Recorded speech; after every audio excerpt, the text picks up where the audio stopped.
it is very difficult, particularly in the afternoon session, to concentrate on such a boring topic. Because why I am again using this boring topic? Because from 8th November, whether we are reading newspaper, listening to TV, everywhere we are only listening digitalization, digitalization and digitalization. So it has almost become a buzzword. Even the maid servants are also talking that for this demonetization and digitalization we are also sufferers. So I will give you some practical things, because I am from bank and we are seeing this digitalization process, I can say from the front end and very closely. If we will go back to maybe 15 years back, my older generation friends, particularly banker friends, they will agree that when somebody is going to bank, at that time there was no computer even in the banks. We are dealing with all the manual ledgers, very thick. Sometimes it is very difficult to lift the ledgers also. Everything has to be manually written, manually balanced. Interest calculation has to be done manually and other things. Gradually, we put in computers. And once we put in computers, even at that time there was also a lot of resistance, both from the employee side as well as from the customer side. Even I know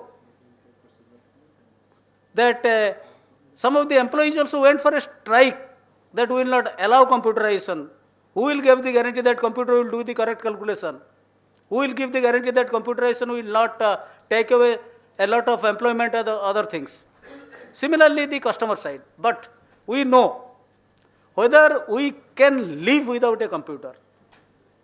Then gradually, after this computerization is over, banks brought in ATMs. When ATMs came also, initially, lot of teething problem was there, lot of complaints were there. Customers were hesitant to use ATMs. And now, I can tell that in Odisha, if total 100 transactions are happening, 53 transactions are happening only in ATMs. So, if ATMs are not working for 1 day or 2 days, we are flooded with complaints, and particularly after this 8th November, 2 days ATMs were down, and we know from the 3rd day there was big queue in front of the ATMs.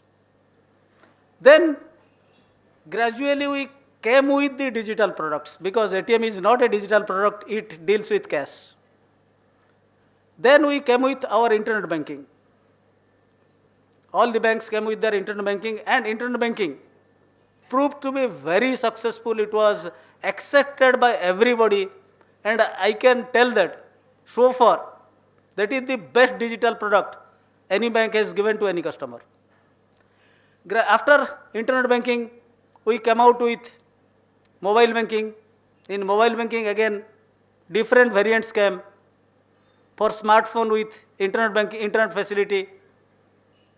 First came with feature phone without internet facility, which worked on SMS based. All the banks came with, including State Bank of India, came up with internet banking. And after that, smartphone came into the market, smartphone with internet facility. Again, banks upgraded their products and provided internet banking in smartphones. Then obviously, after that, the new thing came, that is e-wallet. E-wallet may be SBI Buddy, Paytm, Oxygen, MobiKwik, whatever may be. These came of late. And we came to know a lot of products, particularly after 8th November, that is demonetization. This NPCI came with UPI, USSD, unstructured supplementary service data. Then the latest one came BHIM. We all know all these things. These have come after this demonetization.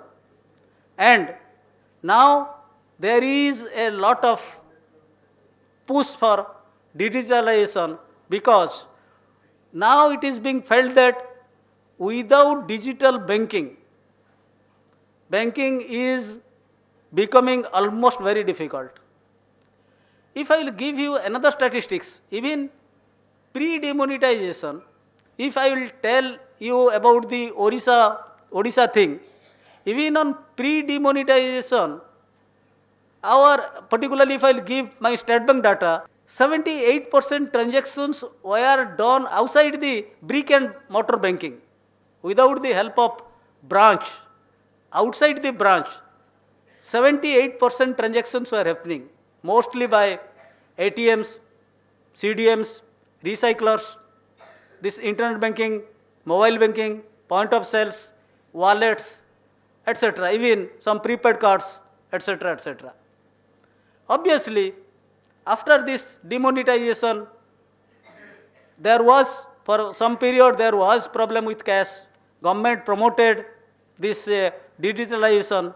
Lot of incentives were declared by the governments, and lot of new products also came up.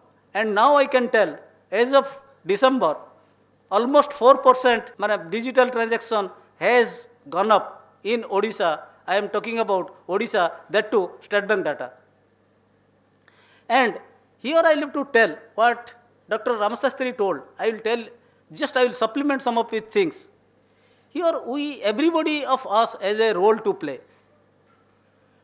Because I know most of the transactions are still limited to the urban places. But unless we take this digitalization to the masses, it will be very difficult to get the result of digitalization. So it should be our endeavor, and we all should try how we can take this digitalization process to the masses, to the villages, to the rural areas. And for that, even by which the digitalization will be more acceptable at the rural masses, government has also come out with a lot of products, particularly this Aadhaar-enabled payment system is going to rule the digitalization, what we are predicting. Because you must have heard 3-4 days back, there was a news, a gang of 5 culprits were arrested, 3 from Calcutta and 2 from Kendrapada, for defrauding one lady to the tune of 25,000 by phishing her user ID and password. More than 25 lakhs. It happened only in Cuttack. It was arrested by Markatnagar police station people. It has come out in TV, it has come out in all newspapers. You see, these are the things we have to protect. And in fact, after this incident, a lot of journalists also came to me that how that fraud occurred. Actually, the details of fraud is not known, because I also came to know about the fraud only from the newspapers or from the TV channels. But the modus operandi, I could feel there is some sacrifice of the user ID and password. So here what Mr. Ramsastri has told, while doing the digital transactions, we all have to be very cautious in maintaining our secrecy, and we have to give a lot of thrust on the security aspects. Particularly for the younger generation, I can give you 2-3 tips. First thing, while doing any financial transaction, we will have to see that the site where we are doing the financial transactions, where those sites are security certified or not. And to be very precise, you have to see that whether that is HTTPS or not, whether that S is there or not. S means security certified. You will see that all the web browsers are not HTTPS. And also you will find a small lock type of thing there. That means it is certified by a security agency. That should be number one. Number two is how to create a password. We will have to create a strong password, because while creating the password, you will have to see that it will show that whether it is weak or medium or strong. Strong password should be at least more than 8 characters, and it should contain a multiple of things: capital letters, small letters, numerals, special characters, everything, by which it will be very difficult on the part of a fraudster to decode anybody's password. The third rule is, please do not write down your password in any place, including in your mobile phones, because in most of the guys I have seen, they are writing their passwords in their mobile phone, and from mobile phone data can be hacked very easily, because we are downloading a lot of apps. Even we are downloading some apps from untrusted sources, where there can be breach of security and some data can also be passed on. So please do not share any password in your mobile phone.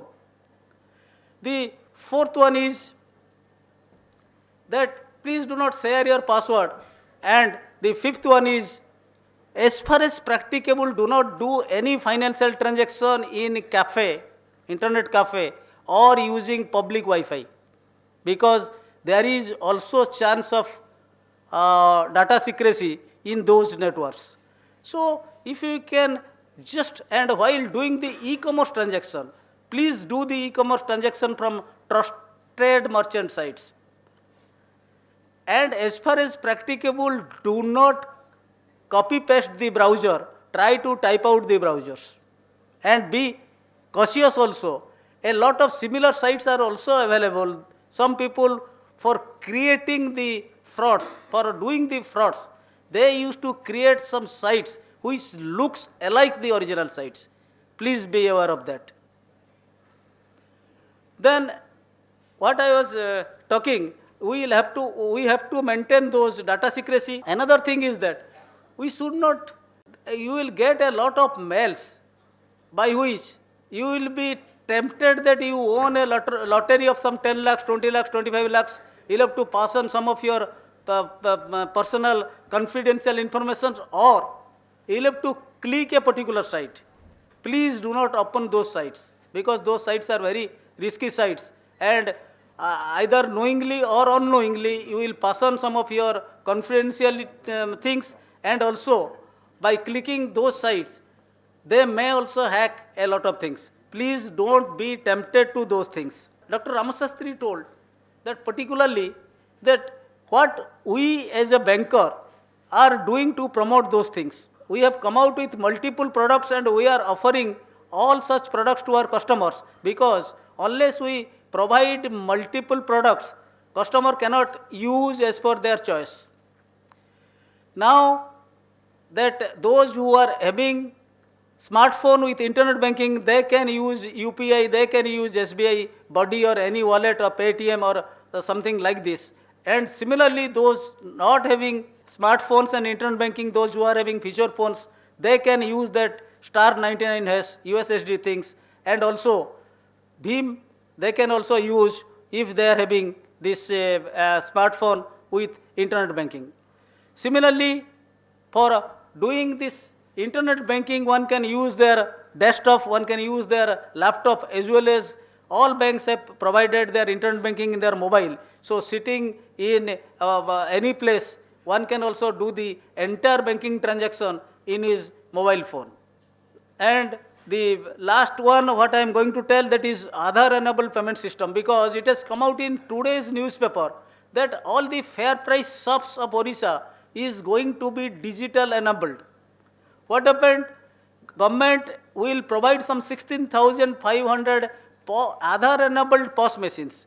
Generally in POS machine, what we used to do, we used to swipe our cards, do our purchases, and we used to make payments. There what is going to happen to the POS machines, one biometric machine will be just fixed. And particularly in villages, the villagers, they will have to give their biometrics, because it is very difficult for the villagers to maintain this password secrecy and other things. So through their biometrics, and their account will be linked with the mobile number as well as Aadhaar card number. So immediately by the biometrics, their biometrics will be verified with the biometrics given in this Aadhaar card, and this Aadhaar number is to be given. So by which the customers or the villagers can do their shopping in fair price shops or the retail ration shops, and they can do the transactions. So if we all will try, if we all will educate the others, and if we all maintain our secrecy and the precaution to be taken, we can take this digital drive to a great height. Thank you.